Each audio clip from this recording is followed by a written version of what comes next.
First of all, welcome everyone to 24-25 Lady Vols Media Day. Appreciate everyone being here. Reminder to silence your cell phones if you would please. And a reminder, if you have a question, raise your hand. I'll call on you. We'll pass the mic to you to ask the question. Everybody in the back row ready? Thumbs up, Travis? Good. All right, we'll begin with an opening statement from Coach Caldwell. Hi everyone, thank you guys for coming today. We are very, very close to finally getting to be able to play. We're excited that our exhibition game is coming up quickly. We're tired of playing against each other. We're tired of playing against our practice team. We're a little beat up, banged up. So we're really, really, really looking forward to putting the finishing touches on some things and getting it started. We'll take our first question from Cora. Obviously, big news yesterday with losing Caldwell for the season with an Achilles tear. Just what are you losing from not having her on the court, but what also value could she still bring to you guys from the sidelines? Yeah, it is really, as a coach, you have these really tough moments. And those moments are sometimes when it's your final game and you have to go address your team and you have a lot of seniors, or when you have a senior that has an injury and you can't help them. You feel really helpless as a coach. And so that one really broke my heart for her because she was getting so much better and she was working so hard and she's such a valuable person on this team. And so we're going to lose a lot. We're going to lose a downhill driver. We're going to lose somebody who would have the ball in their hands. We're probably going to lose our top defender, somebody who plays incredibly hard, would go get rebounds. She kind of sets the blue-collar culture that we want. So it's a big, big missing piece for us. I think she's a phenomenal human being, and just by being in the gym, she's still in great spirits. She makes people laugh. She still leads. She still talks. The only good thing to come out of this is we get her for another year, and I get to be around her for one more year. We'll go next to Casey, and if everyone would, please identify yourself and your affiliation to help Coach out with it. Thank you. Casey, KWAT. This team in the past hasn't had kind of a conference schedule to ease into the season. They've kind of played a little bit more tough. It's a little bit more relaxed this year. What kind of benefits do you think that's going to allow them to have, and for you to kind of ease into gameplay with this team? I think the way we play is definitely, it takes a long time. It takes a couple months to figure out how to play quickly, how to get used to shooting quick shots, how to transition on defense. And you can only practice it so much, but I think usually the teams I've had in the past struggle for the first couple months. That being said, I still think we play 10 top 25 teams, so we don't have an easy schedule. We have a really nice mix of in-state competition as well. So I think we still have our work cut out for us. We'll go next to Emily Ray. Emily Wright Cochran, WBIR. In Kaya's Instagram post yesterday, she said, obviously this is devastating news, but she's excited to be a vocal leader on the sidelines. To see her be so positive about such a injury that she's going through, what does that say about her character? It says a lot, and I know she was heartbroken on the day it happened. We talked about it. I talked to her mom about it, that God has a plan that we don't really understand right now and we can't see. So the three of us kind of talked on a FaceTime about that. And just who she is as a person, is she's going to come, she's going to make jokes, she's going to make people laugh. She's always going to bring something positive to the table. That's just who she is. We'll go next to Maria. Maria Cornelius, 247 Sports, Tennessee. I went to vote yesterday, and the poll worker looks at my ID and says, "Hey, you're that woman that covers the Lady Vols. What do you think about the team? I'm really excited." I've never had that happen anywhere I go. How have you been able to generate so much buzz so quickly? I think that probably has way more to do with you guys than it does me. But I appreciate that. I appreciate the coverage. I appreciate all of you guys getting us out there. Our team is working incredibly hard. And it's just been a whirlwind of a few months, but I know that there's some excitement and there's some buzz. We'll go next to Ryan. Ryan Silvio, VolReport.com. Just what are some of the final touches you're kind of harping on right now before the season? What are the things you want to see cleaned up before you take the court? Just little details, putting some more sets in, some more baseline out of bounds plays in, cleaning some things up that we probably will see but we haven't seen.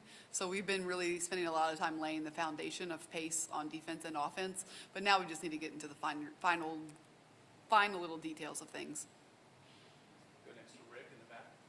Hey, Coach. Rick Russo, WVLT. Coach, what are you looking to see specifically from your team initially here as you get going?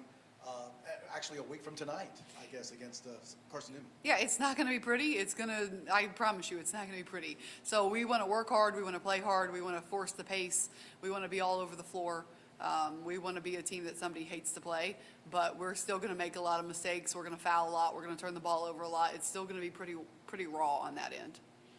Paige Dowd, full disclosure, what makes Jules Spears such a great fit to this team, and how have you seen her progress these last couple of months? She's remarkable. She can score at all three levels. She's a phenomenal leader. Will put people in the right spot. She's an absolute gamer. She can shoot the three off the bounce. She can shoot it deep. She can shoot it off the catch. And those are the players I really like to have, especially people that are just great teammates. And I think that's who she is. She comes in every day with a great mindset of not only getting better herself, but bringing people around her. And when you get to this, making people around her better, and when you get to this point in the season, I mean, we've been going for a long time. And so they're kind of just dreading it. And she does a really good job of making sure everyone is focused.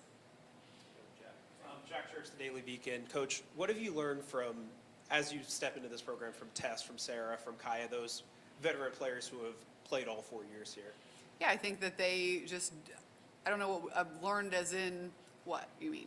Just in terms of the expectations. Yeah, I think that they have done a great job of explaining what they want, what their goals are, of kind of how they want to be the team that people hate to play, how they have a chip on their shoulder, they have something to prove, they want to get Tennessee back to where it used to be.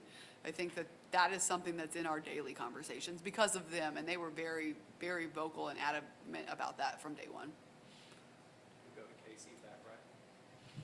Kanaya Boyd is the youngest on this team. She's also the only one who really hasn't been under any other system in terms of not being able to practice when she did get here early last year. Just what are some of the biggest benefits and things that excite you the most about being able to sculpt her into your system from the ground up from the beginning of her collegiate career? Yeah, I don't think there's any hiding the fact that we work really hard and we do a lot of running in this program. I think that's pretty much well known, and so everyone gives her a hard time. Oh, you have to do this for 3 more years, but we love it because we tell her like, hey, she's going to be a beast by the end of it. She's getting better and better by the day. She was truly made to play this way. She can press, she can score downhill. I think she's going to have a bright future because I think she's going to have a really good year, and so I am really excited to see what she does by the time she's a senior. Cora Hall, Knox News Sentinel. Have people started to kind of separate themselves in terms of who might, vie for a starting spot, and what's kind of your focus when you're thinking about who you want to start? Yeah, we do starters a little bit differently, and so a lot of people don't like it, but we're going to do it based on productivity. And so whatever your productivity was the last game, that's who's going to start the next game. So we told our teams that, I think maybe Monday, that's how we're going to do it. And I've had some teams in the past where the same people start every game because you always have the same production, and then you have some teams that it's mixed up every game. So we don't really have to fool with starting lineups a lot. It's earned every single game.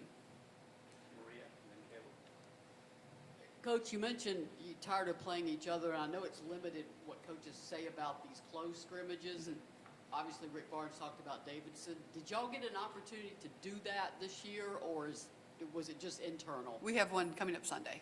Okay, thank you. Caleb Gyro with the Daily Times. Coach, you've mentioned expectations that it won't look pretty at the beginning. How do you get that message across to the team that when those growing pains happen to kind of keep your confidence up, keep your morale up? We've talked about it a lot, and that how you're playing right now, you're going to be significantly better in January. And they just have to trust that I've seen it enough to know, and they can go back and they can look at stats. There's proof there of former players who maybe didn't have the best non-conference schedule, but by the time we got into conference, they were playing their best. Generally, our numbers will go up. In the past, I don't know that will be the same going into SEC play, but they will get better. They will get more confident. They will get more comfortable. Go next page in the back.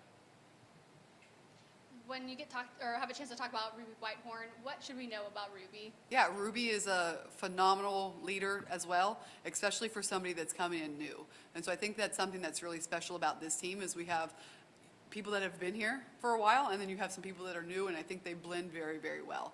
And if you didn't know, you wouldn't know who was new and who has been here. So from the day Ruby got here, she's done a really good job of holding people accountable, being the first, the 50-50 balls on the floor, playing hard, talking. She has a bright future. I think she is going to be one of those ones we just talked about that may start off a little slow, and then you're going to see her take off. Cora, and then Casey.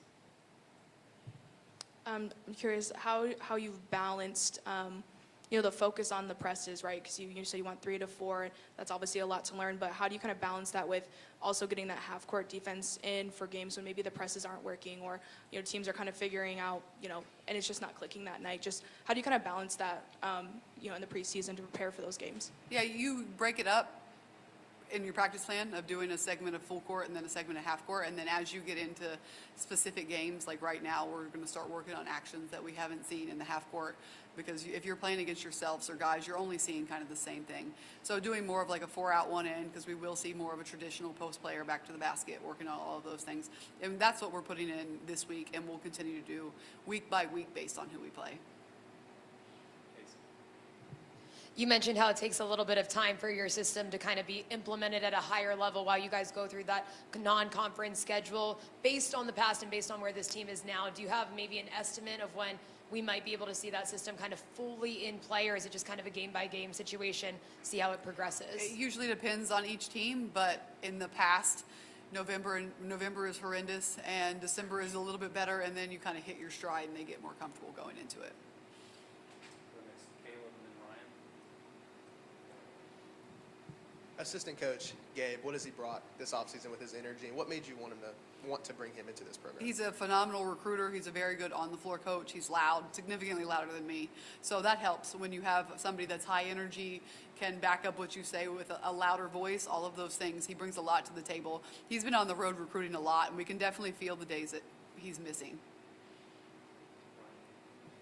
With Gabe and Roman, do you feel like there's an impact because they have an SEC background, because they've coached at this level? Like, how has that helped you in your transition? Absolutely. That's why they're here, because I definitely knew that I had blind spots and I needed people around me that didn't. And they've done a really good job on the recruiting trail of knowing the players that I didn't know when I first got here, and knowing the SEC. And when we're talking about scouts and dividing it up and personnel and play style, they're huge on all of that.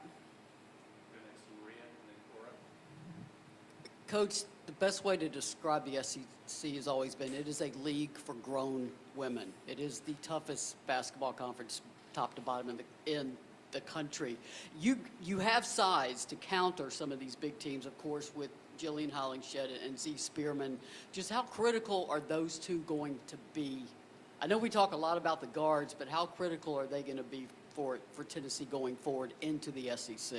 They're going to be huge, and I'm excited to see what they do, because they've been playing as guards this whole time, but as we get into SEC play, they're going to be down there banging around under the basket.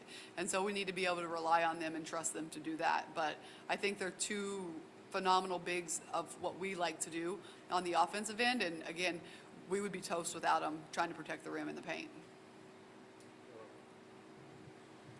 I know Jillian Hollingshed was not able to go Friday to Market Square Madness to do a concussion. Just do you have an update on her, and is there any other injuries the team is dealing with right now going into the season? Yeah, we are a little banged up, and so Kaya's was a heartbreaker. Jill's returning this week, so she's still in her concussion protocol, but she's limited. She can shoot, but she's still not full contact yet. And then we have a few more that are banged up, but they should be back hopefully by the exhibition. Alex Sargis from the Daily Beacon. Coach, you've been here now for a few months, and what are some of the ways that you've seen your team change and develop just as time has gone on and you've been here? I think that they are getting more comfortable being uncomfortable, which is huge. This is something I always wanted out of our teams. We push them pretty hard every day, and so they're just understanding that that's part of it. That's what it takes, and so that is big. They're coming into their own roles, which is something that also takes time in this style of play. When you take people. When traditional basketball puts you in a box, you're a 4, you're a driver, you're a shooter, and we're trying to get you out of that box, and we're trying to put you to do something that you haven't been doing, and we try to make you uncomfortable. Now is the time where we try to really harness your roles, all right? What are you good at? What are you going to be doing? And I've seen them come into their roles more and more the last 2 to 3 weeks, and it's made our team better. At SEC Media Days, you mentioned how pivotal Sarah Puckett and Jill Spear have been in this transition. Just what has impressed you the most about each of their leadership? I think how consistent their leadership is, how they lead from a genuine place. They don't lead and bark at their teammates. They just lead as great people who have earned the right to talk to their teammates. And they want what's best. They have the team's ear, and they can bark it if they need to, or they can just say it and everyone will listen. And it's very, very difficult when you have a head coaching change to lead, because nobody knows what to expect. Nobody knows what the standard is. Nobody knows what's going to make me mad or what's not going to make me mad. And for them to be able to step up and do that right away says a lot about them. Take one final question from Paige. You mentioned earlier that, Jillian Hollingshed was one of the players that surprised you when you first got here. Has there been another player that's developed that way, that whether it's a surprise or changes the way that you think you'll utilize them this season? Yeah, I think in the past month, Z Spearman has gotten tremendously better, which is big for us. Kanaya Boyd is another one, because she sat out an entire year. She started off a little rough, and she's really, really, really taken off. And so hers will be more of a confidence thing of just letting her do more with the ball, pouring into her a little bit on that end. But those two are the first that come to mind. All right. Thank you, Coach. Thank you, guys. Just a reminder,